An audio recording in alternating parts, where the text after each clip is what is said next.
참 닮고 싶고 교제하고 싶고 또 하나님 앞에 참 저분들이 건강한 교회를 세워가는구나 하는 마음을 공유할 수 있는 교회를 만난다는 것, 그것 자체는 교회와 성도에게 큰 위로가 됩니다.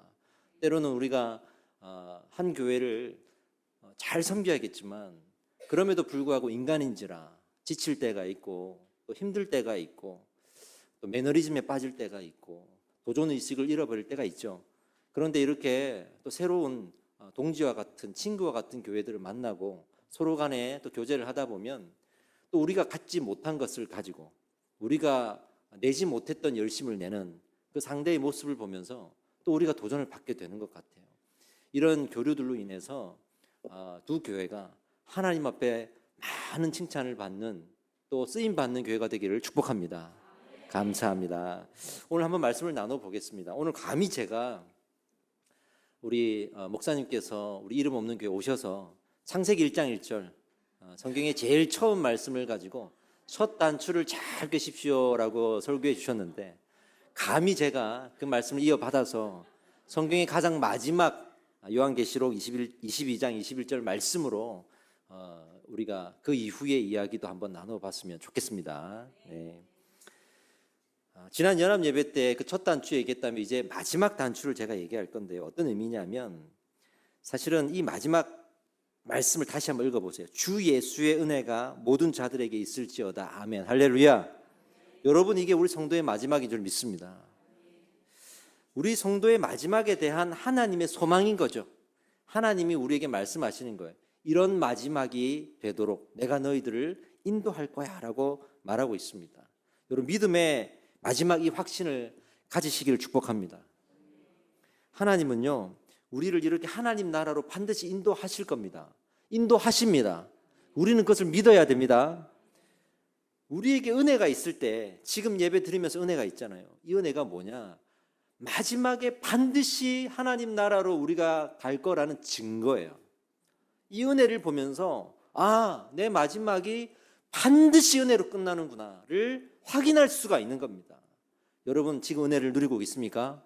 그렇다면 이 확신도 같이 누리시기를 축복합니다. 그래서 은혜는 하나님 나라로 내가 가고 있다는 것을 증명해 주면서 어떻게 이렇게 비유할 수 있을 것 같아요.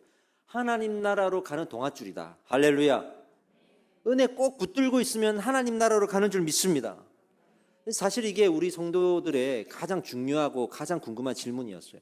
나의 인생의 마지막은 어떨까? 내 신앙의 마지막은 어떨까? 내가 이렇게 열심히 신앙생활 하다가 혹시 나중에 구원을 못 받거나 혹시 나중에 내가 뒤처지거나 소외되거나 하나님 앞에 내가 내팽개쳐 치거나 내가 하나님인 줄 알고 갔는데 잘못 알았거나 그런 잘못된 결론이 날까 봐 두려운 것이 사실이에요.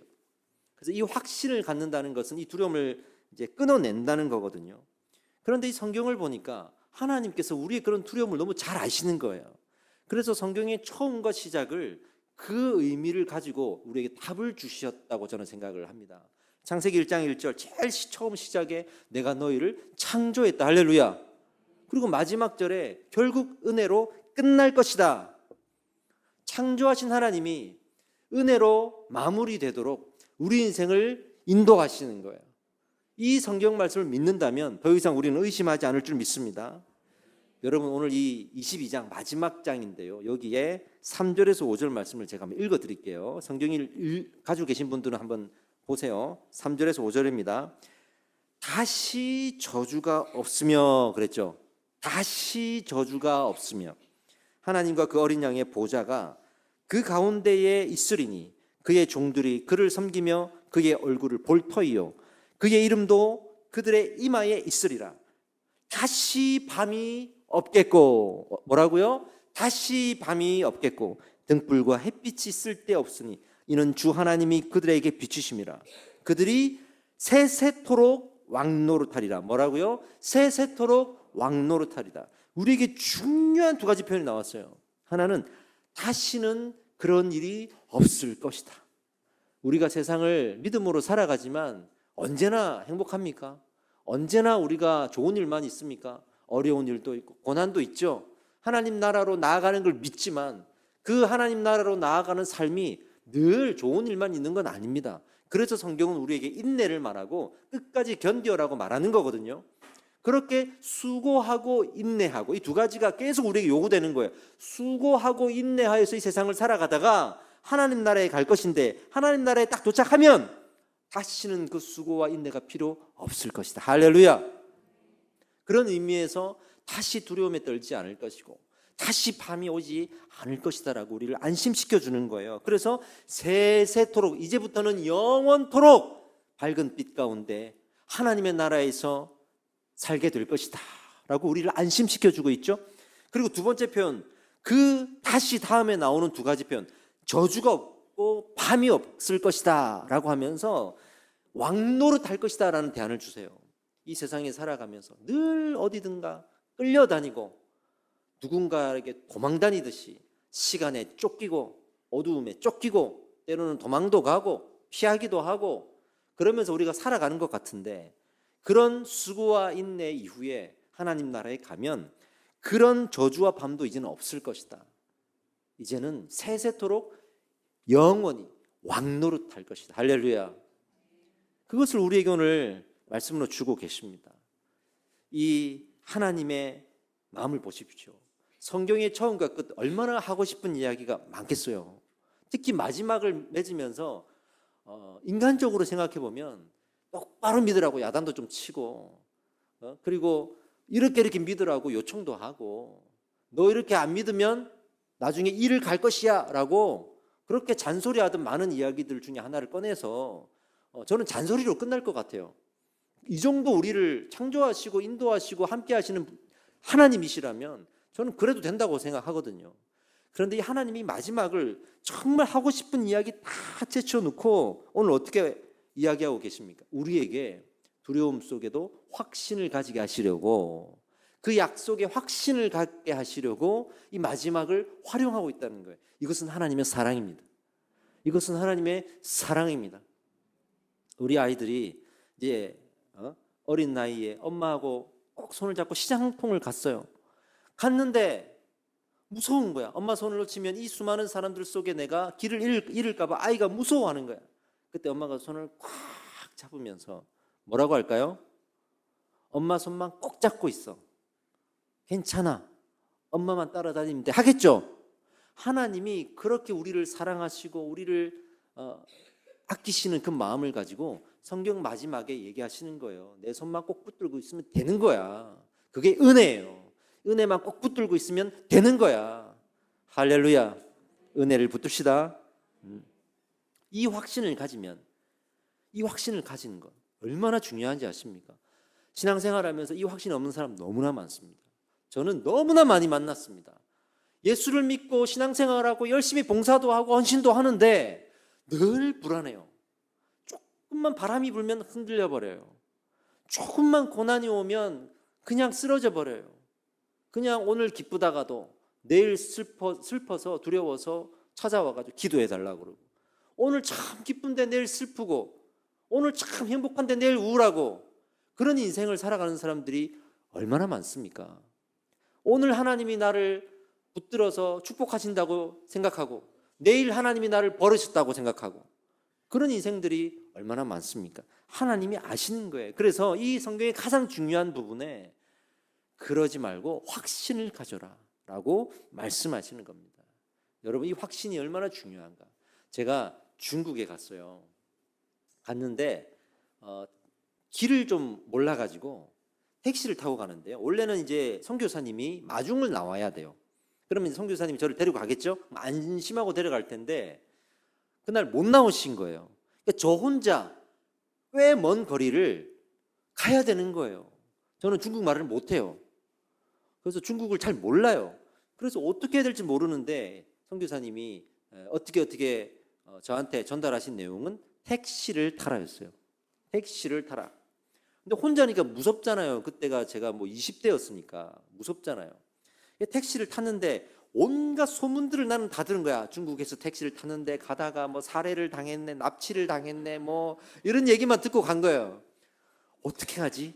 제 생각이었어요. 아, 돈을 많이 주면 되겠다. 어린 나이에 생각해서 돈을 막 끄집어내가지고 탔어요. 그러니까 뭐 얼마냐 이 정도는 제가 소통을 하는 거죠. 그래서 얼마냐 그러니까 얼마라 그래요. 제가 몇 배를 더 얹어가지고 이만큼을 주겠다. 어린 나이에 그게 최고라고 생각했나 봐요. 갑시다. 그러니까 이 택시기사가 표정이요, 세상 부러울 것이 없는 표정인가. 너무너무 환하게 웃으면서, 그러면서도 또 제가 더 줄 거라고 생각했는지 계속 가는 도중에 더 주면 안 되냐, 더 주면 안 되냐, 당신이 차고 있는 시계 참 좋다, 뭐 이런 거 계속 말을 걸어요. 옆에 앉아서 무시하고 가는 거예요. 근데 이 택시기사는 이미 행복해. 그 돈을 받을 생각에. 근데 가다가요, 좀 이렇게 교통사고는 아니지만 아주 위험한 상황이 발생했어요. 근데 상대편에 있는 차주가 화가 난 거예요. 이 택시기사에게. 내려가지고요, 창문을 열고 막, 중국 사람들도 한번 화나면은 소리가 크잖아요. 막 화를 내더니 주먹으로 막 치는 거예요. 이 택시기사를. 몇 대를 쳤어요. 그래서 코피가 이렇게 났단 말이에요. 세상에. 그런데요, 이 택시기사가 웃는 거예요. 나는 이 돈을 받을 거니까. 이 정도 고난쯤이야. 그러면서 그냥 택시를 몰고 가면 저한테 안심시켜주는 거죠. 괜찮다. 불안해하지 마라. 나 괜찮다. 피를 이렇게 흘리면서 괜찮대. 그리고 택시를 계속 몰고 목적지까지 잘 데려다주고 그 돈을 받아서 가는데요, 그 뒷모습 너무 행복한 거예요. 피를 흘리면서. 이런 생각을 했어요. 우리가 하나님 나라에 간다고 생각할 때 그게 너무 기쁜 거예요. 너무 기쁘니까 이 세상 살다가 고난을 당해도 우리는 결국 그 나라로 갈 거거든. 할렐루야. 결국 그 나라로 갈 거거든. 우리 아이들이 벌써부터 그런 믿음을 좀 가졌으면 좋겠어요. 이 믿음이 이 세상을 살아갈 때 어떤 고난을 당하더라도 이길 수 있는 믿음이 된다는 거예요. 이 확신이 그런 능력을 준다고 하는 거예요. 할렐루야. 여러분, 저도 어릴 때부터 교회를 다녔어요. 모태신앙이었기 때문에 어릴 때부터 교회를 다녔죠. 그런데 청소년기가 딱 접어들면서 방황하기 시작했어요. 교회를 다니지만 뭐가 다 불평이었고, 또 학교를 졸업하고 청년이 되었지만 또 방황하고, 그런 시절이 있었단 말이에요. 그런데 내가 왜 방황하고 있는지 사실 모르는 거지. 근데 제가 철이 들고 어른이 되어서 또 신앙의 중요한 은혜를 받고 신앙이 딱 섰을 때, 그때야 내가 왜 방황했는지 알겠더라고. 왜 내가 방황했는지 그때 알겠더라고. 제 마음이 늘 불안했던 것 같아요. 내가 조금만 죄를 지으면 버림받았어, 이런 생각. 하나님이 나를 버렸어. 옆에서 아무리 아니야 그래도 아니야, 내가 알아, 이런 생각들. 또 비교를 당해서 내가 시험을 못 쳤거나 다른 사람보다 좀 못난 삶을 살고 있다고 생각되는 그런 비교의식을 딱 가지면 그때 또 역시 나는 하나님 앞에 버림받았어, 그런 것들이 있죠. 제가 수학능력고사 고3 때 치는데, 저는 신학대학을 가기로 했기 때문에 공부를 안 했어요. 왜냐하면 그때 신학대학, 제가 가는 대학은 성적이 좀 낮았어요. 그러니까 마음껏 고3 때 공부 안 하고 전 지냈던 것 같아요. 그래도 몇 군데를 딱 생각하고 여기는 되겠지 하고 예상 점수, 내가 아무리 시험을 못 쳐도 이 점수는 받을 거야 라는 안심이 있었던 거예요. 평소에 나온 점수가 있으니까. 그리고 수능을 치러 가는 날에도 아주 평안하게, 왜? 나는 그 점수는 뭐 공부 안 해도 나오니까 하고 갔어요. 그리고 이제 시험을 치는데 기도를 하고 시험을 쳤죠. 이제 채점을 이제 집에 가서 이제 웃으면서 했는데요, 점점 제 표정이 굳어가는 거예요. 상상하지 못했던 결과가 점점 나오기 시작하는 거예요. 물론 시험 칠 때 불안함을 느꼈지만 설마 했죠. 결과를 딱 냈는데 정말 상상하지 못한 점수가 나왔어요. 그래서 제가 학교를 넣을 때 신학대학을 안 갔으면 큰일 날 뻔했어요. 이런 점수가 나왔을까? 내가 어떻게 이런 점수가? 그런데 학교에서 점수 발표를 하는데 저희 때만 해도 다 공개했거든요. 너 몇 점이야, 너 몇 점이야, 뭐 이런 식으로 선생님이 딱 막 얘기하고 그랬어요, 대놓고. 근데 저한테 선생님이 대놓고 너 시험을 어떻게 쳤길래 이렇게 점수가 안 나와서 하면서 막 야단을 치시는 거예요. 그 옆에 있는 애가 놀리는 거죠. 눈 감고 쳐도 그만큼 나오겠다, 이런 식으로. 그 좌절감, 실망감, 자존심 상하는 거. 그리고 그 아이가 정말 평소에 나보다 못해서 늘 내가 우월감을 느꼈던 친구인데 그날 그 친구가 저보다 잘 친 거예요. 눈 감고 쳐도 너보다 잘 치겠다, 이런 식으로. 정말 이 좌절감 속에 저는 구원의 확신을 다 잃어버리는 느낌이었어요. 나는 버림받았어. 하나님이 나를 버렸기 때문에 다른 사람보다 시험 성적을 못 쳤어. 내가 버림받았기 때문에 내가 찍은 건 다 틀렸어. 뭐 이런 거. 그런 좌절감을 가졌어요.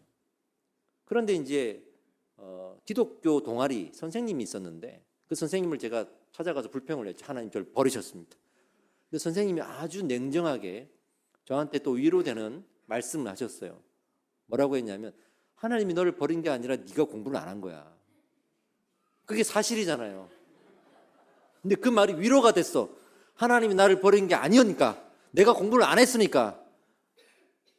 그리고 어른이 돼서 돌아보니까 그때의 나는 뭐든지 하나님께서 나를 끝까지 붙드시고 갈 거라는 그 확신이 없었던 거예요. 믿고 있지만 그 확신이 없었던 거예요.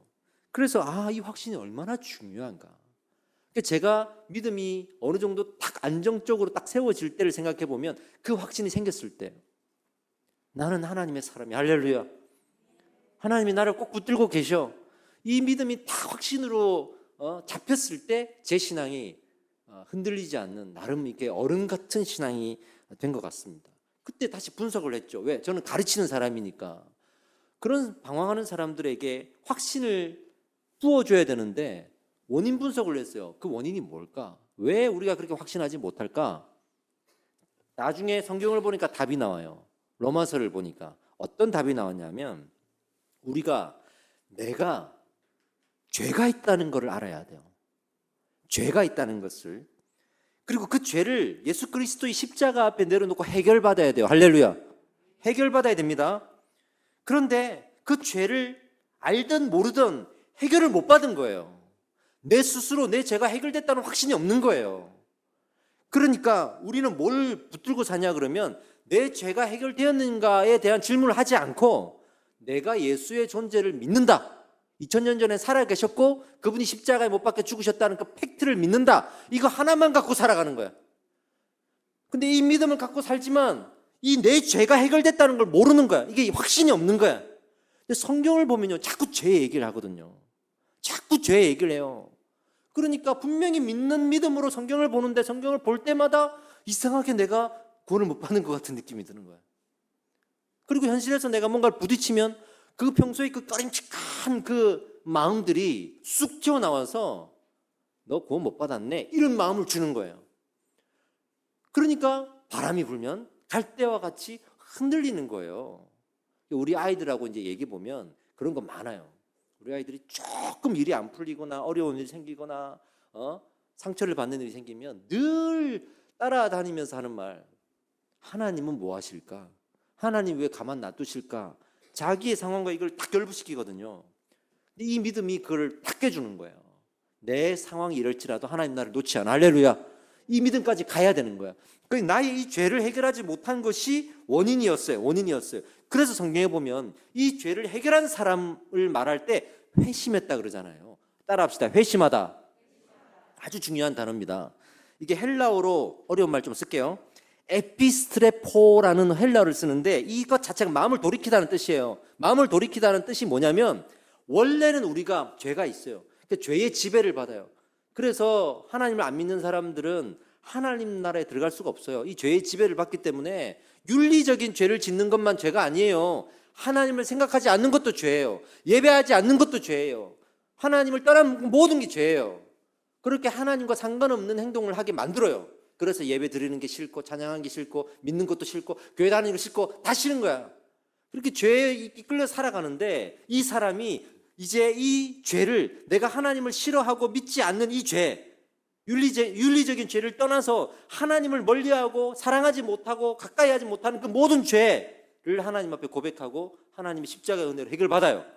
그러면 이제 이 죄가 사라지고 은혜가 나를 붙드는 거야. 할렐루야. 그래서 죄의 지배를 받지 않고 은혜의 지배를 받는 그 순간 마음이 바뀌었다 그러는 거예요. 마음을 돌이켰다 그러는 거예요. 그래서 그 은혜를 붙들고 이제는 그 은혜의 동아줄을 잡았으니까 하나님 나라로 이제 안전하고 안심하고 가게 되는 거거든요. 근데 우리는 계속 이거는 하지 않고 교회 다니면서 예수 믿습니다. 아멘. 그럼 구원받았습니다. 이것만 하는 거야. 늘 이 죄의 문제에 대해서 건드리지 못하고 건들면 복잡해지거든. 건들면 뭔가가 복잡해질 것 같아. 그래서 이 사람은 예수 믿지만 늘 회개하지 못하는 삶을 살아요. 죄를 건드리고 싶지 않아. 그리고 내가 무슨 죄를 지을 때마다 이 애매모호하고 추상적이고 그냥 복잡할 것 같이 미뤄두었던 이 세계로, 미지의 세계로 이 죄를 다 담아놓는 거야. 아, 죄를 지었어. 나중에 아, 복잡해. 나 예수 믿으니까 괜찮아. 아, 교회 다니니까 괜찮아. 예배하니까 괜찮아. 그렇게 다 미지의 세계로 블랙홀 같이 밀어놓는 거예요. 근데 성경을 보면 자꾸만 이 얘기를 하거든. 불안한 거예요. 두려운 거예요. 그래서 그런 사람들이 성경을 나중에 안 읽어요. 특히 뭐 로마서 안 읽어요. 맨날 창세기만 읽는 거야. 재밌으니까 안 읽는 거예요. 여러분들이 이 나의 죄를 하나님 앞에 내려놓는 이 중요한 믿음의 고백을 하셔야 됩니다. 할렐루야. 그래서 우리가 마음이 변하면, 은혜의 지배를 받으면 지금까지 우리가 살아왔던 모든 세상의 가치관, 나의 세계관, 나의 기준, 모든 것들이 바뀌는 거예요. 그 순간 바뀌는 거예요. 억지스럽게 하나님 내 믿어볼게요. 내 가치관은 있는데, 내 세계관은 있는데 교회 왔으니까 내가 교회 맞출게요 라고 뭔가 이렇게 인위적으로 노력하는 게 아니라 그 사람의 생각 자체가 다 바뀌어버려요. 그래서 성령 충만하고 은혜를 받고 죄를 해결한 사람 보면, 회심한 사람을 보면 사람이 변했다니까요. 그냥 저 사람은 교회 오면 노력해. 집에서는 저래도 세상에선 저래도 교회 와가지고는 저렇게 안 해. 그게 아니라 그냥 그 사람이 변한 거예요. 할렐루야. 변한 거예요. 그게 확신이에요. 그게 확신입니다. 이런 사람이 어떤 고난에도 아멘을 할 수가 있어요. 어떤 말씀에도 아멘 할 수가 있어요. 그런 사람이 말씀을 보고 싶고, 로마서를 폈을 때 비록 이 마음의 죄의 문제를 다루기 때문에 복잡하지만 그래도 피해가지 않아요. 왜? 나는 해결받았기 때문에. 또 기도하면 해결될 거기 때문에. 할렐루야. 이 확신을 오늘 기도 가운데 여러분들에게 오늘 하나님 주실 줄 믿습니다. 특히 우리 학생들한테도 주실 줄 믿습니다. 자, 그러면 그런 확신을 가진 성도의 삶에 대해서 제가 두 가지로 요약해 드릴게요. 어떤 삶을 살아갈 수 있느냐. 첫 번째, 이런 사람은 흔들리지 않습니다. 아멘입니다. 우리 주기도문에 시험에 들지 않게 하시고 라고 하잖아요. 시험에 들지 않는 성도가 됩니다. 두 번째는 항상 마지막이 은혜롭고 아름다운 인생을 살아갑니다. 이 사람은 원수가 없어요. 원수의 관계를 맺지 않으려고 합니다. 내 걸 양보해서라도 아름다운 관계를 맺으려고 합니다. 이 두 가지 인생을 살게 됩니다. 제가 하나씩 설명해 드릴게요. 첫 번째 뭐라고요? 흔들리지 않아요. 할렐루야. 흔들리지 않습니다. 여러분, 신앙생활 하다가 흔들린다, 즉 방황하거나 시험 든다는 얘기인데요. 부끄러운 겁니다, 여러분. 부끄러운 겁니다. 성경을 보면 정말 냉정하게 말해요. 부끄러운 거예요. 여러분들 흔들릴 때가 있죠. 시험 들 때가 있죠. 확 서운해가지고 막 뛰쳐나가고 싶고, 막 목사님이 미워지고, 어떤 성도가 미워지고, 그럴 때 있죠. 사실은 부끄러운 거예요. 인간인데 그럴 수도 있죠. 아니요, 부끄러운 거예요. 근데 우리는요, 너무 당당해요. 시험을 당하고 흔들릴 때 너무 당당해요. 그리고 교회 와서 나 흔들리니까 똑바로 바로 잡아달라고 명령하고 시위를 해요. 화를 냅니다. 저는 가끔은 이런 생각해요. 저분은 교회를 서비스 센터로 아는구나. 고객 센터로 아는구나. 자기가 화가 나고, 자기가 우울하고, 자기가 상처받고, 자기가 어려우면 너무 당당하게 나를 이렇게 내버려 둘 수가 있냐고. 이 교회가 교회다운 일을 해야지. 교회면 나를 도와야지. 왜 가만히 있냐고. 그렇게 화를 냅니다. 그런 분들이 있어요. 우리 아이들은 그래도 돼.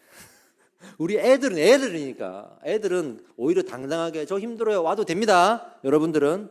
저도 우리 아이들 담당할 때, 중고등부 학생부 담당할 때 좀 이렇게 문제 아이들, 방황하는 아이들 많이 담당했어요. 경찰서에서 전화가 와요. 엄마 아빠한테 전화하면 우리 내 자식 아닙니다. 전화 끊어버린다니까. 그럼 저 같은 사람 전화하는 거예요. 그럼 이제 가서 부모 역할을 대신하는 거죠. 그럴 때는 아이들이 저한테 연락해 주는 게 감사하죠. 근데 어른들은요, 적어도 교회에서 봉사를 하면서 내가 믿음이 있다라고 말하고 교회에서 헌신하는 사람들은 다르잖아요. 이런 사람들은 원래는 방황하면 안 되는 거예요. 저는 누군가가 저를 찾아왔을 때 보여요. 당당하게 찾아와. 목사님이니까 나를 이렇게 도와줘야지, 나 이렇게 세워줘야지 라고 당당하게 오는 사람들이 있어요. 근데 이제 저는 이제 알죠. 이 사람 지금 회복해도 다음에 또 그래요. 또 쓰러질 사람이에요. 당당한 사람은 시험 드는 거를 당당하게 생각해요. 그래서 다음에 어떻게 되냐면요. 나 힘드네. 나 시험 들어야지. 이렇게 되는 거예요. 그런데 아주 미안하게 와서 도와달라고 하는 사람이 있어요. 제가 흔들리면 안 되는데 제가 흔들립니다. 그러면 안 되는데 내가 시험에 들었습니다. 그럴 때가 있어요. 그런 분들은요, 회복되면 엄청난 열매가 있어요. 왜냐하면 흔들리는 것 자체를 부끄럽게 생각할 줄 아는 사람이니까 다음에 흔들리지 않으려고 엄청 기도할 거거든요. 그런 태도를 저는 보게 돼요. 이 확신이 있는 사람들은 절대로 당당할 수 없어요. 하나님, 내가 이 확신을 갖고 있는데 그럼에도 제가 흔들립니다. 하나님 어떡합니까? 하나님 저를 불쌍히 여겨주십시오 라고 기도하는 거예요. 여러분들은 어떻습니까? 여러분들 다 우리 돌아가면서 로테이션을 한 번씩 시험 들잖아요. 시험 들 때 어떤 태도를 가지고 있습니까? 여러분, 우리는 원리적으로는 시험 들면 안 돼요. 흔들리면 안 들지만 이상하게 사단의 유혹을 받으면 그럼에도 흔들려요. 그게 인간이에요. 그러나 그 확신을 갖고 있는 자는 그 확신 때문에 나의 이 방황과 흔들림을 용납하지 않아요. 그래서 해결하려고 기도하고 해결하려고 도와달라고 하는 거예요. 당당한 사람은 이걸 해결하기 싫어요. 내가 해결하기 싫어요. 남이 해결해 주길 바래. 그리고 다음에 이게 또 무기가 돼서 또 일부러 시험 들어. 왜? 그래야 사람들이 나한테 관심을 가져주니까. 여기에서 확신이 있느냐 없느냐가 구분되는 거예요. 여러분, 확신이 있는 자의 삶을 살아가시길 축복합니다. 흔들릴 때 이렇게 하십시오. 제가 두 가지 방법을 말씀드릴게요. 흔들릴 때 부끄러운 마음을 가지고 기도하십시오. 저도 이제 20대 한참 방황할 때는 기도한다고 교회 와가지고 하나님 앞에 삿대질하면서, 우리 그런 거 많이 하잖아요. 어릴 때 삿대질하면서 어떻게 그럴 수가 있습니까? 뭐 이렇게 기도할 때 많잖아요. 지금 생각해 보면 그래서 제가 온전하게 회복된 케이스가 없어요. 한 대 두드려 맞고 막 그랬지. 어떻게 하나님 앞에 삿대질하면서 내가 회복할 생각할까? 그런데요, 제가 믿음으로 이 신앙을 딱 붙들고 나서 보니까 그럴 때 하나님 앞에 가서 엎드려서 울더라고요. 하나님, 제가 아직도 부족합니다. 확신이 있다고 하지만 이렇게 부족합니다. 하나님 도와주십시오. 저 빨리 회복하고 싶습니다. 그래서 하나님 영광 가리고 싶지 않습니다. 하나님 마음 아프게 하고 싶지 않습니다. 하면서 그렇게 하나님 앞에 매달리게 되는 거예요. 여러분, 부끄러운 마음을 가지고 기도하십시오. 두 번째는 은혜의 동아줄 잡아야죠. 지금 이 흔들리는 사람들, 당당하게 흔들리는 사람들일수록 뭘 놓치고 있냐면, 내가 흔들리는 게 중요하지만 더 중요한 게 있어요. 내가 은혜의 동아줄을 놓치고 있다는 거. 그거를 망각하고 있는 거예요. 내가 속상하고 내가 상처받는 것보다 내가 은혜를 놓치고 있는 게 더 중요한 거거든요. 그런데 이 확신을 가진 사람은 그 상황에서 은혜의 동아줄을 잡아. 왜? 이게 더 중요한 걸 아니까. 어디 기사에서 봤어요. 엄마가 이 경차죠, 작은 자동차에 아이를 태우고 애를 데려주는데 사고가 난 거예요. 큰 사고는 아니었지만 어쨌든 아이가 좀 다쳤어요. 사고가 탁 나요. 엄마도 좀 다쳤고 아이도 다쳤겠죠. 엄마가 어떻게 했겠어요? 아우, 내가 여기를 다쳤네. 엄마 다쳤으니까 너 네가 알아서 해. 그랬을까요? 아니요. 자기가 다쳤지만 아이를 붙들겠죠. 내가 다친 건 괜찮아. 주변에서 와갖고 어때? 나보다 우리 애 좀 빨리 구해주세요. 하지 않을까요? 아이에 대한 생명의 사랑이 있으니까. 확신 있는 자는 내가 흔들릴 때, 내가 어려울 때, 내가 방황할 때 이것보다 내가 하나님을 놓치고 있는 게 더 중요한 거예요. 그래서 기도할 때 하나님, 나 하나님 붙들고 싶어요 라고 기도하는 거예요. 그런 기도 해본 적이 있어요. 저는 이제 그런 기도를 나중에 이제 할 때 내가 이렇게 변했구나는 걸 느낄 때가 있었어요. 제가 너무 서운하고 상처하고 시험에 들었는데 기도하러 가가지고 하나님, 이 상처를 치료해 주세요. 내 시험 당한 거 해결해 주세요 라고만 기도하는 게 아니라 하나님, 나 하나님 놓치기 싫어요. 이 마음 가지고 교회 가면 은혜 받아야 되는데 은혜 못 받을 것 같은 거야. 하나님, 나 은혜 받고 싶다. 그 은혜를 받기 위해서 고쳐달라는 거야. 은혜를 받기 위해서 치료해달라는 거야. 은혜가 받는 것이 더 중요하기 때문에. 할렐루야. 그런 우리 성도가 되어야 되지 않겠습니까? 두 번째로, 우리가 아까 확신을 가진 성도의 삶, 마지막에 아름다운 삶을 살아간다 그랬죠. 오늘 이 성경의 마지막 절, 아름다운 은혜로 마무리된다고 했잖아요. 하나님의 나라에서 일어나는 일을 이 땅에서 행하고 살아가게 되는 거예요.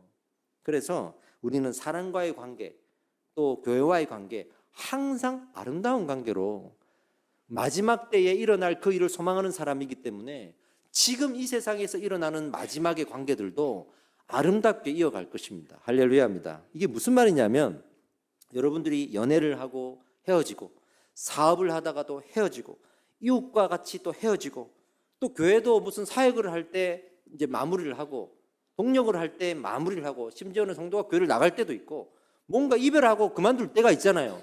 그럴 때 우리 확신 있는 자들은 늘 아름다워야 합니다. 늘 아름다워야 합니다. 죄와는 타협하면 안 되겠죠. 그게 아니라면 아름다워야 합니다. 하늘의 일을 믿는 자는 땅에서도 그렇게 살아갑니다. 주기도문에 또 이렇게 나오죠. 나라가 임하옵시며 뜻이 하늘에서 이루어진 것 같이 땅에서도 이루어지이다. 할렐루야. 그 마지막에 내가 은혜로 끝날 거라는 걸 믿기 때문에 이 땅을 살아가면서도 항상 은혜롭게 끝나기를 소망하는 거예요. 하나님이 그걸 원하시는 거예요. 신앙은 마지막 때 반짝 열심을 내가지고 이렇게 하는 게 아니라, 내 죽을 때 열심을 내야지, 내가 마지막 때 열심을 내야지, 이게 아니라 지금부터 그런 삶을 살아가야 마지막 때 골인할 수가 있는 거예요. 농구를 하는데, 우리 학생들 농구 좋아하죠. 저 끝에서 드리블을 계속 해와가지고 골문 앞에 와야 골을 넣는 거예요. 근데 그건 안 하고 내가 나중에 1초 남았을 때 저 끝에서 공을 던지면 들어갈 거야, 그러고 있으면 되겠어요? 아니에요. 마지막 때를 믿는다는 것은 마지막 때 가서 믿는 게 아니라 지금부터 믿고 그렇게 살아가는 거예요. 그 삶이 있는지가, 확신이 있는지를 확인해 주는 거예요. 이번에 저희 교회도 참 정말 제가 이 개척 초기에 저희 교회 오셔서 정말 은혜롭게 같이 교제하고 교회를 같이 세워왔던 가정이 있는데, 부득이 또 사역이 있어서 나가게 됐어요. 근데 교회가 이제 그럴 때 얼마나 마음이 아픕니까? 이제 저도 목회를 하다 보니까 좋게 나가는 분도 있고 안 좋게 나가는 분들도 있고 막 다양하잖아요. 그런데 그렇게 이번에 나가시는데 정말 아름답게 그래도 나가셨어요. 모든 성도 앞에 제가 파송식도 하면서 눈물로 보내어드렸고, 성도님들도 여기저기에서 아쉬움을 표현하고, 사실 아까 우리 불렀던 그 특송도 그분들이 나갈 때, 송별회 때 우리 집사님도 불러주시더라고요.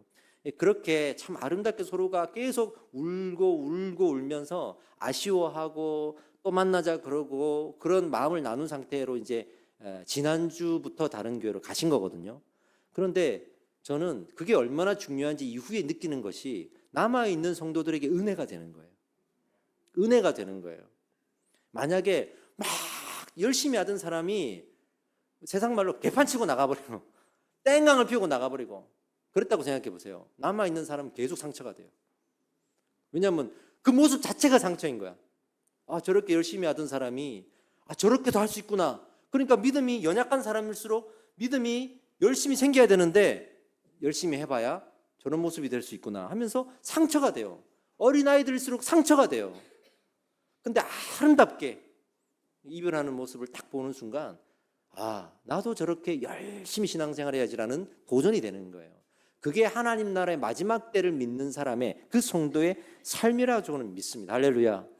그래서 아름다운 이별을 할 수 있는 사람이 되는 거예요. 이 확신 하나가 그렇게 우리를 인도해 가는 거예요. 자, 이제 마지막으로 우리 두 교회가 이 말씀을 듣고 또 결단했으면 좋겠습니다. 하나는 진짜 그런 교회가 됩시다. 할렐루야. 그런 교회가 됩시다. 진짜 이 확신을 가진 진짜 교회가 되면요, 어떤 일이 벌어지는 줄 아십니까? 가짜가 못 견딥니다. 가짜가 못 견뎌요. 혹시라도 우리 성도님들에게 죄송하지만 저는 이렇게 표현하고 싶어요. 우리 성도님들 중에도 진짜가 있고 가짜가 있습니다. 이 무슨 차이냐면 진짜를 만났을 때 그래도 부둥켜 안는 사람이 있고 진짜를 만나면 도망가는 사람이 있어요. 진짜를 만나면. 그런 적 없으세요? 평소에 내가 가짜들하고 있을 때는 이건 가짜야. 진짜를 우리가 찾아야지. 이건 가짜야 하던 사람이 진짜를 만나보면 자기가 감당이 안 되는 거야. 감당을 안 돼. 옛날에 제가 무술 영화를 봤는데요. 소림사 영화 이런 거였어요. 자기가 정말 가짜 스승을 만난 거예요. 돈을 벌려고 말도 안 되는 걸 가르치는 거야. 그러니까 매주 불평하는 거예요. 스승님 이건 아니지 않습니까? 저는 진짜 스승을 만나고 싶습니다. 막 얘기하다가 뛰쳐나와가지고 산으로 올라가다가 진짜 스승을 만난 거예요. 그 스승이 나의 제자가 될 것인가? 저는 죽어도 스승님의 제자가 되겠습니다 했어요. 그 스승님이 진짜인 거예요. 무술을 진짜 가르쳐주는데 이게 보통 쉬운 게 아니잖아요. 못 따라가겠는 거야. 스승님이 하라고 할 때를 못 하겠는 거야. 너무 힘듭니다. 너무 힘들어서 못 하겠습니다. 그래서 또 도망을 가는 거예요. 근데 그 스승이 뒤통수에다 대고 너는 가짜와 살아야겠구나 그래요. 가짜와 살면서 떵떵거리고 살아야 되는 거구나. 너는 진짜와 살 수 없어. 이런 식의 표현을 했던 걸로 저는 기억이 나요. 그런 성도들이 있을 수 있어요, 여러분. 그래서 늘 문제 있는 교회 가가지고 이건 아니잖아 하고만 살아가. 건강한 교회 오면 못 견딘다니까. 자기가 기도해야지, 흔들리면 안 되지, 성경 공부해야지, 본을 보여야지, 덕을 보여야지. 이걸 못 하겠는 거야, 이거를. 그래서 도망가는 거예요. 물론 아주 소수의 사람이겠지만 저는 우리 이 두 교회가 그런 조금 더 고차원적인 질문을 하면서 우리가 지금 더 얼마나 건강하게 지내고 있는지를 체크하고 그런 교회로 나아가야 될 줄 믿습니다. 세상 사람들 또 믿음이 없는 사람들은요, 뭘 갖고 살아가요? 이 중에도 있는지 모르겠습니다. 집 때문에 살아가고 차 때문에 살아가고 땅 때문에 살아갑니다. 그래서 성경에도 자기 밭을 저기 가꾸러 가고 자기 사업을 하러 간다고 왕이 결혼식에 초대했는데 안 오잖아요. 우리가 무엇 때문에 살아갑니까? 전부 다 집, 차, 땅입니다. 그런 사람들은 한없이 갖고 싶어요. 어떤 선이 없어요. 한없이 갖고 싶어해. 그 세상에서 막 살다가 신앙생활 하긴 해야 되겠어. 잠깐 와가지고 신앙생활하고, 그런데 또 마음속에는 참 그리스도 같은 좀 이렇게 칭찬받는 신앙생활 하고 싶거든. 나름대로 열심히 해. 또 가가지고 90%는 여기 쏟아. 10% 와가지고 또 그래도 내가 10% 쏟지만 괜찮은 그리스도인이 되고 싶은 거야. 그런데 진짜 교회를 만났네. 진짜 교회에서 이렇게 얘기하죠. 왜 10%만 합니까? 하나님 앞에 왜 10%만 합니까? 못 견딜. 왜? 자기는 90%를 내려놓지 못하거든. 도망가는 거예요. 그런데 여러분, 저는요 정말 행복한 사람 만나본 적 많거든요. 열심히 세상에서 돈을 버는데 또 돈도 잘 벌어요. 근데 아주 건강하고 행복한 사람 만나봤어요. 특징이 있어요. 뭐냐면 항상 선이 있어요. 내가 아무리 돈을 버는 게 좋고 돈을 벌어도 나는 하나님의 영광을 위해서 딱 선이 있어. 이거를 타협하지 않을 거야. 할렐루야. 더 벌 수 있어도 나는 딱 여기까지야. 그런 사람들이 행복해요. 물질에 타협하지 않고 행복하게, 그러면서 하나님 앞에 순종하는 거예요. 그런 성도들을 만나본 적이 있어요. 저는 이 모든 성도들이 그런 인생을 살았으면 좋겠습니다. 진짜가 됩시다. 할렐루야. 또 우리가 그 진짜가 되기 위해서는 감당해야 될 수고가 있습니다. 고난이 왔을 때, 어려움이 왔을 때, 실패가 왔을 때, 그럼에도 불구하고 기도하는 겁니다. 그게 진짜가 아니겠습니까? 여러분, 저희가 이제 제 아들이 고3이고 이제 대학 입시를 봐야 돼요. 여러 군데 이제 요즘 수시 전형을 보면서 제가 너무 충격을 받은 건, 저도 첫째가 이 처음으로 대학을 가는 거라 저 때 가는 거랑 너무 달라졌어요. 야, 수시 전형을 이렇게 살피는데 너무 복잡해요. 뭐 어떻게 될지 모르겠어요. 그래서 주변에 물어봤더니 그것도 전문가 도움을 안 받으면 안 된대요. 똑같은 성적을 갖고 똑같은 점수를 받아도 수시 전형을 어떻게 넣는가에 따라서 합격 여부, 학교가 달라진대요. 그러니까 부모가 그냥 대충 봐가지고 너 여기 넣으면 되겠다 이러면 안 되는 세상인 거야. 야, 세상이 이렇게 돌아가는구나. 그래서 강남의 부모들이 학교 입시를 다 꿰뚫고 있구나. 뭐 이런 생각을 하게 되는 거예요. 그런데 그렇게 넣어서 자기가 원하는 데 갈 수도 있고 원하지 않는 대로 갈 수도 있잖아요. 그럼 우리 아이들이 어떤 반응을 보일까? 거기서 신앙이 드러난다고 난 생각해요. 거기서 끝이 아니잖아요. 우리는 그 결과를 하나님께 맡기는 거예요. 최선을 다하지만 맡기는 거예요. 그리고 나서 그 이유를 기도하는 거예요. 우리는 하나님, 비록 지금 내가 여기에 있지만 하나님이 또 이끄실 줄 믿습니다. 인도하실 줄 믿습니다 하고 살아가는 거예요. 그게 아까 말했던 확신을 가진 사람, 어떤 선을 가지고 하나님 영광 돌리는 사람들의 삶이지 않겠습니까? 그런데 가짜들, 선이 없는 사람들, 알고 보면 세상에 마음 있는 사람들, 물질이 있는 곳에 마음 있는 사람들은, 그 확신이 없는 사람들은 아이들한테 그렇게 가르칠 거예요. 너 여기 아니면 안 돼. 여기 떨어지면 너 인생 끝나는 거야. 다른 애들 다 저기 갔는데 왜 너 여기밖에 못 갔어? 라고 말할 거예요. 그런 삶의 모든 영역들의 다양한 문제들이 이렇게 연결되어서 나타난다는 거예요. 말씀을 마무리하겠습니다. 여러분, 어떤 인생을 살겠습니까? 우리가 이게 두 교회가 만나갖고 그냥 친목 다짐하려고 만난 거예요. 아니잖아요. 하나님께서는 이런 목적이 있으실 거예요. 한 걸음 더 성숙해지기를. 그 성숙해지기 위한 동력으로, 도전으로 서로를 보게 하셨을 거예요. 혼자서는 이 언덕을 넘을 수 없지만 누군가가 끌어주고 누군가가 밀어주면 넘을 수 있잖아요. 그러라고 이 두 교회를 만나게 하신 줄 믿습니다. 그러니 서로를 위해서 기도합시다. 기도합시다. 제가 목사님하고 얘기 나누면서 이 새로운 교회가 넘어야 될 고지가 있다는 걸 저는 들었어요. 할렐루야. 이번에도 우리 교회를 또 건축하는 과정이 있을 겁니다. 이 교회가. 여러분, 이것 또한 진짜 교회가 이런 건축을 할 때 어떻게 하는지를 보여주세요. 어떻게 하는지 덕이 되고 본이 되어주세요. 저희가 따라가겠습니다. 네? 또 우리 교회도 넘어야 될 고지가 있어요. 영적인 고지가 있어요. 저는 여러분들의 이 교회를 향한 열심을 배우고 싶어요. 우리 성도들이 더 많이 배웠으면 좋겠어요. 오늘도 이렇게 맛있는 음식을 차려주면서 많은 여자 집사님들이 식당에서 하하호 기뻐하면서 섬겨주시는데 너무 좋았습니다. 그런 열심들도 우리는 또 배워야죠. 기도해 주십시오. 우리가 더 교회를 향한 열심을 가질 수 있도록 기도해 주십시오. 지금도 최선을 다하지만 늘 하나님은 한 걸음 더 가라 하시잖아요. 한 걸음 더 가라. 우리 열심히 하고 있는데요 라고 불평하지 말고 네, 한 걸음 더 가겠습니다. 할 수 있습니다. 할렐루야. 그렇게 서로 디딤돌이 되어주는 관계가 되기를 축복합니다. 함께 기도하겠습니다. 저는 목회하면서 우리 성도들에게 담대하게 말씀드리고 싶습니다. 성도들의 삶에도 어려움이 많죠. 정말 사업이 힘드실 때가 있고 몸이 아플 때가 있을 겁니다. 그런데 담대하게 저는 이 교회를 보라고 말씀드리고 싶어요.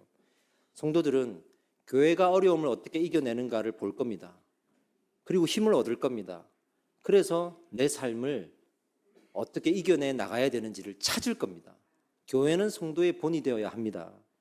그래서 이렇게 기도합시다. 하나님, 이 교회가 그렇게 본이 되는 교회가 되게 하셔서 우리 성도들이 힘을 내고 위로받게 하시고 따라가게 하시고 또 한국교회, 이 나라 이 땅에 많은 영혼들이 우리를 통해 그 길을 걸어갈 수 있도록 길을 내는 교회가 되게 하여 주시옵소서.